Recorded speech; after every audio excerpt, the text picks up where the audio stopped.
Hi Angus. Hey Al. We are here with our good friends Denny and Cassie, the American Chestnuts, here outside the American Chestnut Foundation. And we have some kind of sad news today. Yeah. Angus and I are actually both feeling pretty emotional about this. Denny, in just a week, has shown signs of Phytophthora root rot. You can see that most of his leaves are browning and dying.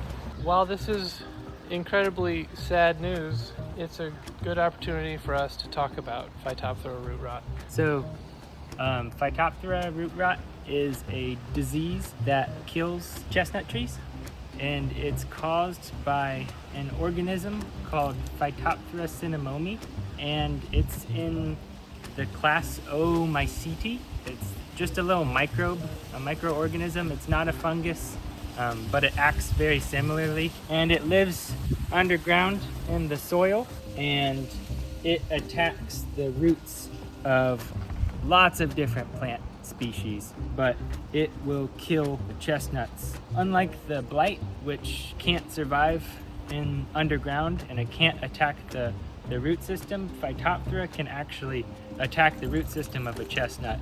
And so when a chestnut dies down from Phytophthora, it won't be able to have enough energy to re-sprout from the root collar. This browning of the leaves right here is called flagging, and it's very characteristic of a Phytophthora root rot infection. Blight tends to get all of the attention when we're talking about increasing disease resistance in American chestnut trees.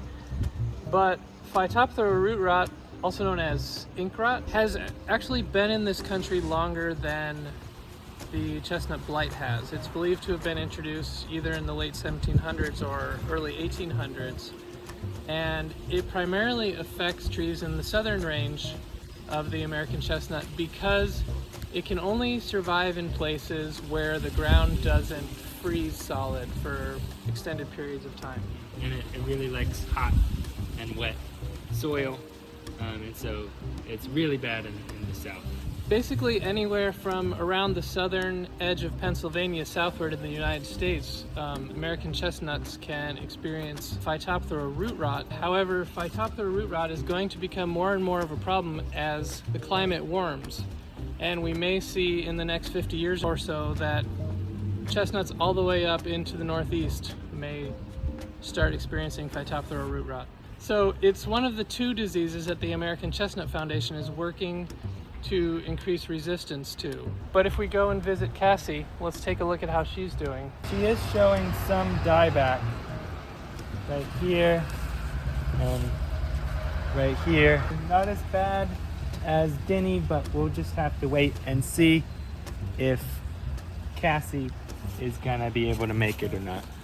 So right now we are in the middle of June, and we're gonna check back with Cassie in a week and see how she's doing. In order to figure out if Denny actually has Phytophthora root rot, we're going to take a soil sample and send it to a scientist at Clemson University who's gonna test it for us. And if you are curious about Phytophthora root rot and want to learn more, you can reach out to your regional science coordinator at the American Chestnut Foundation.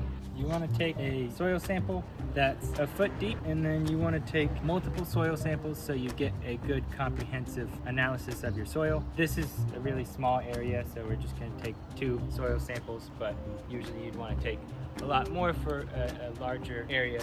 We're going to mix them together, and we're going to take about a little over a quart's worth of soil and bag them, and we're going to ship them off to Clemson University, and we will find out in the next month or two.